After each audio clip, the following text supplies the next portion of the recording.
রাস্তা সংস্কারের নামে প্রায় 50 লক্ষ টাকা গায়েবের অভিযোগ। চরিলামে তীব্র ক্ষোভ, কাজ না করেই প্রায় 50 লক্ষ টাকা আত্মসাতের অভিযোগ উঠেছে চরিলাম এলাকায়।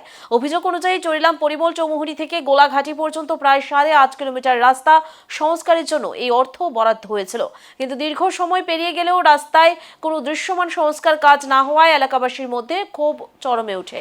রবিবার সকালে স্থানীয়রা অভিযোগ করেন, পুরো বরাদ্দের অর্থই ঠিকাদার তুলে নিয়ে কাজ না করেই গায়েব হয়ে গেছেন। বিহাল রাস্তার কারণে প্রতিদিন যান চলাচলে চরম ভোগান্তির মুখে পড়ছেন সাধারণ মানুষ। এলাকাবাসীর দাবি, বিষয়টির উচ্চ পর্যায়ে তদন্ত করে দোষীদের বিরুদ্ধে কঠোর ব্যবস্থা নেওয়া হোক।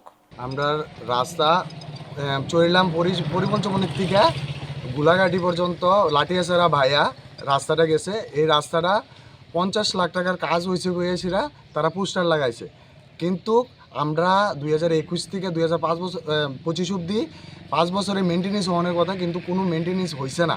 কিন্তু তারা কালকে পোস্টার লাগাই গেল যে তারা কাজ করছে বলেছিরা। তা আমরা চাই যাতে পূর্ত দপ্তর আয়াসিরা এটারে সরজমিনে সুষ্ঠু তদন্ত করুক।